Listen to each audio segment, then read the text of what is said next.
Parkoy, hawakan mo din ay. Swerte!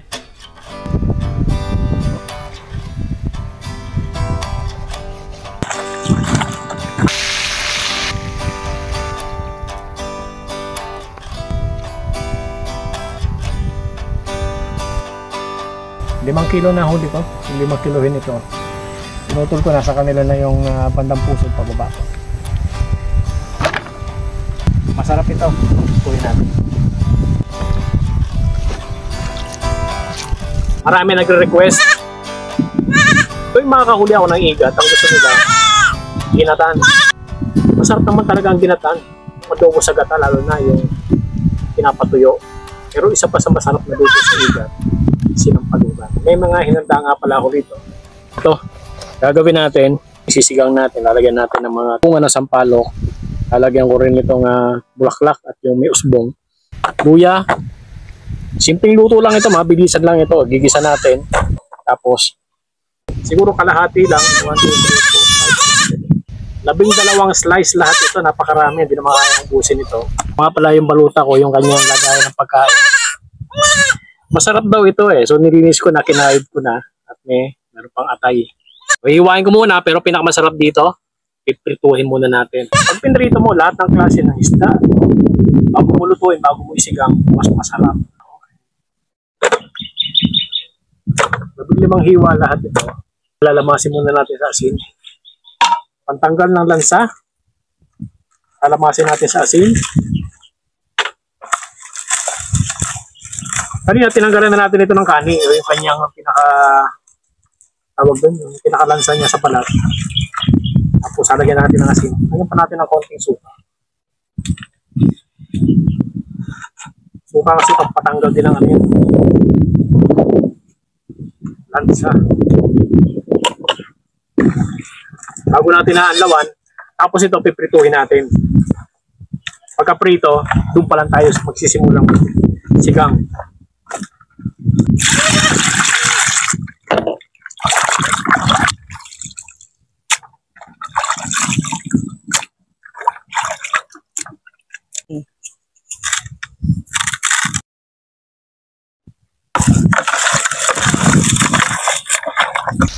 Kapag magpiprito nga pala kayo ng igat, mag-aalalay kayo sa mantika kasi ito mismo, ang palos o ang igat, maraming mantika ito sa katawan. Kaya magtataka kayo minsan pag nagprito kayo, kakaunti nilagay mong mantika, kusang dumadami.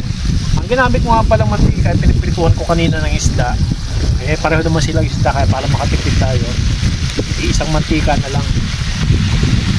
Mas maganda magluto dito sa labas, kaya alam medyo mahangin, pero no worry. Marami ang panggatong dito. Anli ang panggatong ko dito. Kaya kahit abutin tayo ng siyam-siyam, marami ang panggatong.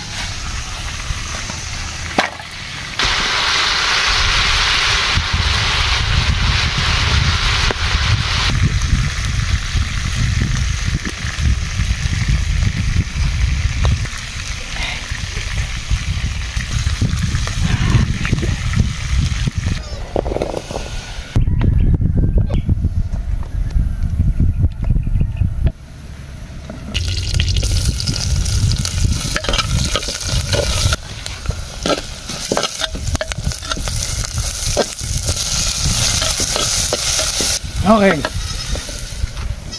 Ito lahat yung palos natin na pinrito ko na. Yung kalahati nito, tanghalian, hapunan. Yung kalahati, almusal.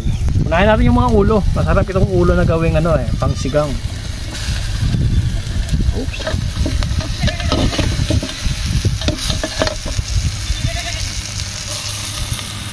Parang di ata kakasya.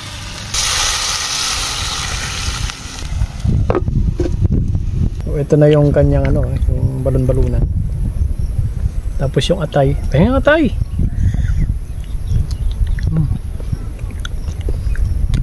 Sarap. Sige na. Sama natin ito. Sigang.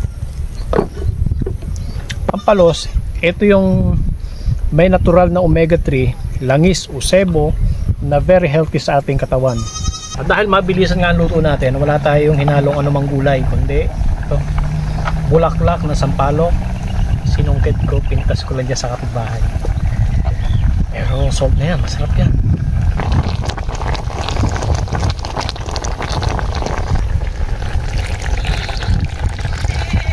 Paasim.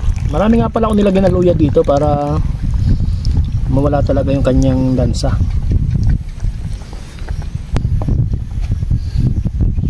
Tapan muna natin. Welcome to my office. Tikman natin ang sinigang.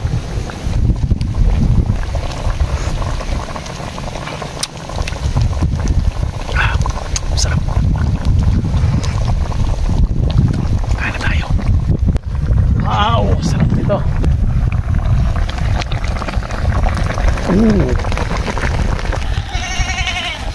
Kain na tayo.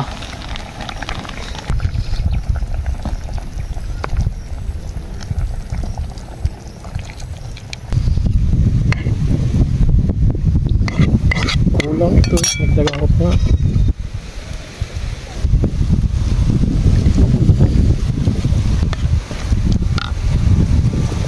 Aber, sinigang. Lasan-lasan sampalo ka. Pero siyempre, ultimate